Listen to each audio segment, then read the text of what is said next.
Hello there. Welcome back. I am Dana. I'm a certified holistic nutrition consultant, and I specialize in helping women understand their hormones in a way so that they can use food to get rid of symptoms and imbalances and start really tuning in to their own bodies in order to know exactly what to eat, how to move, how to take care of themselves in the best way that their bodies need in order to feel amazing. Because each of us is very unique, and it's narrow-minded and kind of tunnel vision to think that we all should be eating the same, following the same meal plans, taking the same supplements.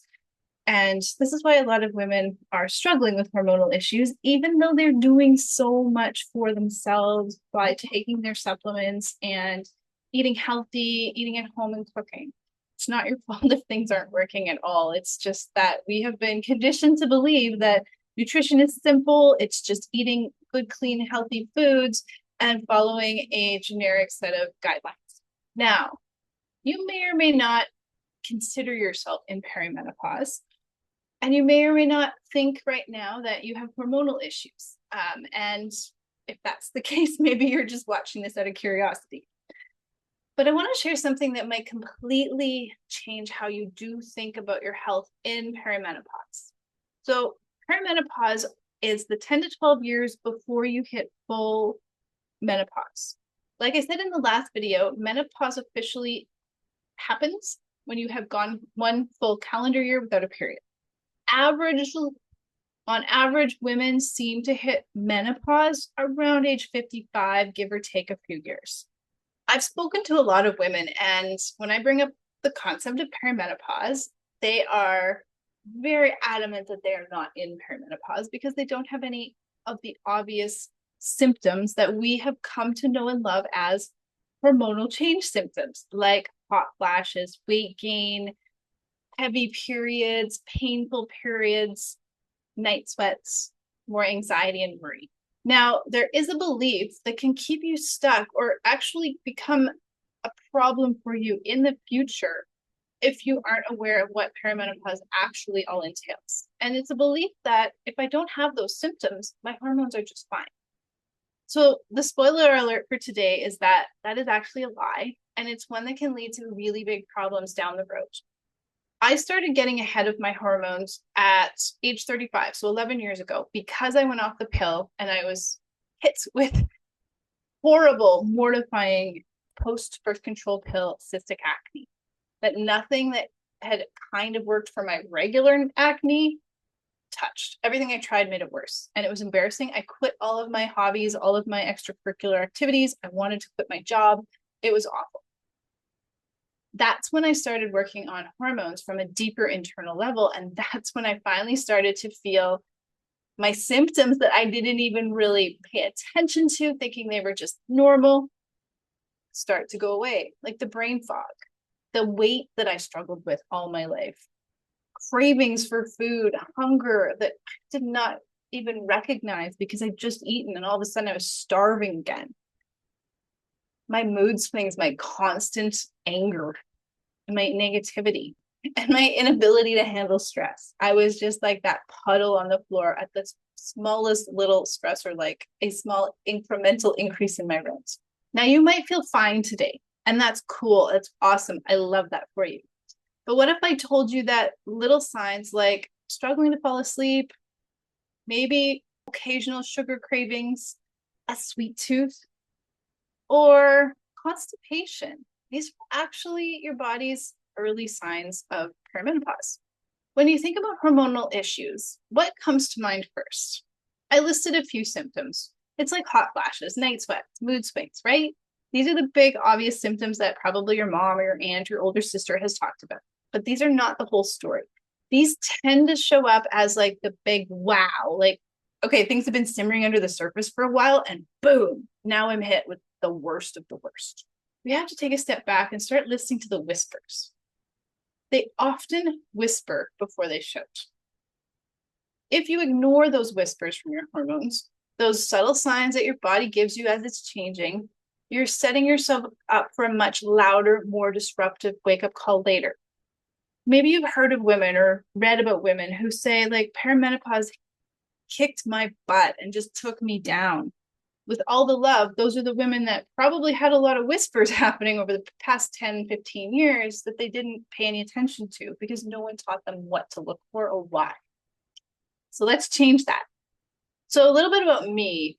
Like I said, when I was 35, that's when a big hormonal problem hit and I had to do something about it.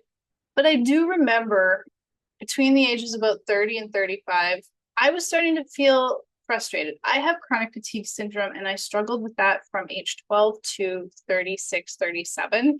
So that often factored into what I put all the blame on. If I had trouble falling asleep, it was my chronic fatigue syndrome. If I woke up anxious with heart palpitations, it was my chronic fatigue syndrome. If I was craving weird foods, chronic fatigue syndrome.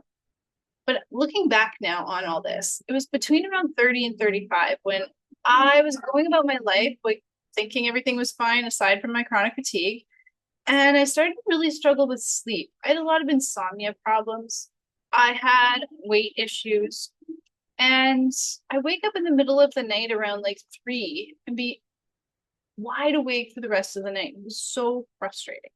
I'd get bloating every month. Yes, thought that was normal, was told that was normal as a woman. I had a pretty regular, consistent period. I was on birth control for quite a few years that probably contribute to that. I'm lucky I never had a lot of cramping. I never have anything like that.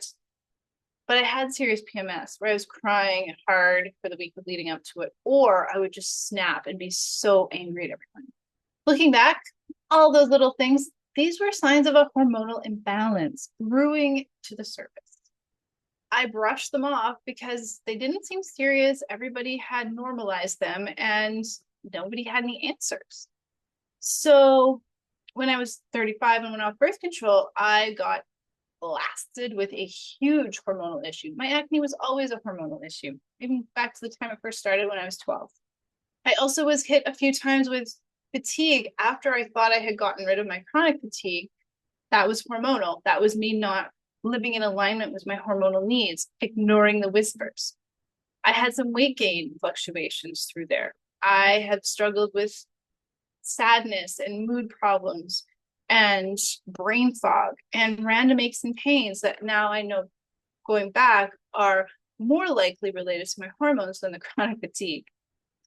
So if I'd listened to those symptoms, and if anybody had ever taught me that they weren't normal, I could have avoided probably a lot of problems, especially that acne. But I am grateful for the acne because that's what brought me into this whole magnificent world of using food as medicine and understanding what my body needs and how simple this is to live and be and breathe and move and just love life, because I am not on food restrictions. I don't follow a special diet. I eat what I want based on what I know my body needs most. And if I do indulge, I know exactly what to do to combat any of the ramifications that may happen. Well, I don't love this analogy myself. It's the best I can come up with, but hormones are like an orchestra, a big opera-sized orchestra where you've got dozens of different instruments trying to work together to make that perfect sound. And if one is off, oh, you hear it. It's the same with your hormones. If one hormone of the hundreds that you have in your body is off, well, it can cause, I think, a domino effect through the rest of them. And as women in perimenopause struggling with hormonal issues, we can't just think about our hormones as progesterone, estrogen, potentially testosterone, DHEA. We have to remember that cortisol is the limiting factor when it comes to your sex hormones like estrogen and progesterone. We have aldosterone that's affected by stress levels. We have inflammation that affects all of the hormones and how well they work. We have thyroid up there working its little best to do its job, but is impacted so greatly by about 6 other hormones out there. We have insulin that is related to, it's your main fat storage hormone. There's leptin, there's ghrelin, there's stimulating hormones. There's just vitamin D is a hormone. There's so many hormones that we have to pay attention to. And so if even one is off, it's this cascading effect because the body's not a linear entity where A affects B. Therefore, if B is sick, we do something to A. B can also affect A. A can affect Z, etc. If you are constipated, those hormones that have already been detoxified and pushed for elimination from your body sit there and get reabsorbed back in as toxic hormones that then circulate through your body, blocking good hormones, blocking receptors, putting load on your liver for hormone detoxification in that regard. So that prevents proper hormone detoxification, which is ultimately one of the main reasons for the hot flashes, weight gain, night sweats, breast tenderness, heavy periods, and all of that are so common in perimenopause and menopause. I just had a conversation with another woman today too about just the interconnectedness of how we eat what we eat and how we react to the world around us. If your hormones are off, if you're inflamed, if stress is a factor, this can cause inflammation of the brain. And then this inflammation in your brain starts to trigger little things like brain fog, an inability to get up in the morning. It kills your motivation. It makes you want to stop doing the things that you are trying to do to fix your health.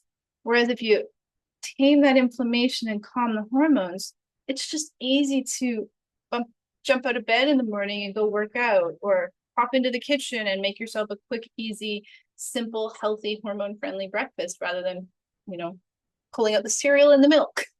Nearly 80% of women in perimenopause experience subtle symptoms of a hormonal imbalance well before they notice major things like the hot flashes or the weight gain. Fatigue is a huge factor to pay attention to. Shifts in your digestion is another one, cravings, and even your mood. Sleep is a big part of changes in your hormones. Studies show that fluctuations in progesterone, which is your body's natural calming hormone, can start years before your period becomes irregular. That's why you might suddenly feel wired at night or wake up at 2 a.m, unable to get back to sleep. And the gut is responsible for metabolizing estrogen. So again, back to the constipation. If you are constipated, you're literally recycling estrogen into your system, which can throw off your hormone balance across the board even more. Now, I get it. It's so easy to ignore these things because they're small. Life is busy. You don't fall yet into the checklist of these are the 6 main perimenopause symptoms. You've got so much going on. You're juggling your career or your business, your family, and a million responsibilities.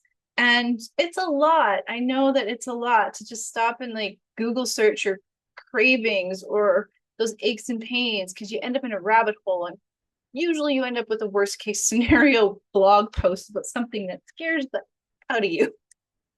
So dealing with your hormones today might not exactly be on your to-do list. However, if we ignore these subtle signs, it's kind of like driving a car with the check engine light on, and it might run okay for a while, but eventually it's going to break down. So today, I want you to take 10 minutes and think about all of the symptoms, signs, whispers, niggles of any sort of off feeling you've had over the last month.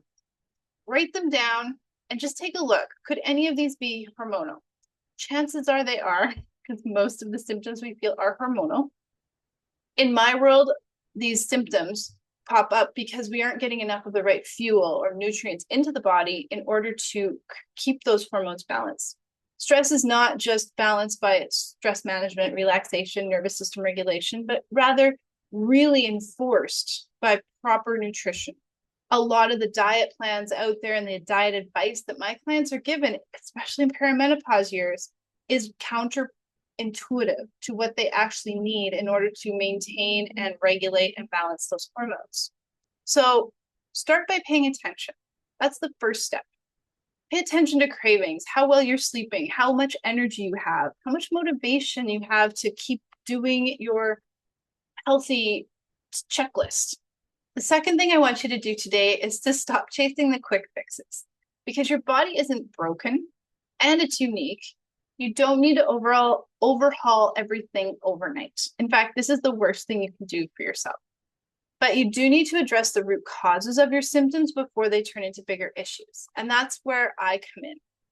I will help you understand exactly what's going on deep inside your body across every organ, tissue, body system, nutrient, hormone, and more. And I'll help correlate it for you to show you exactly what is the deepest issue behind everything.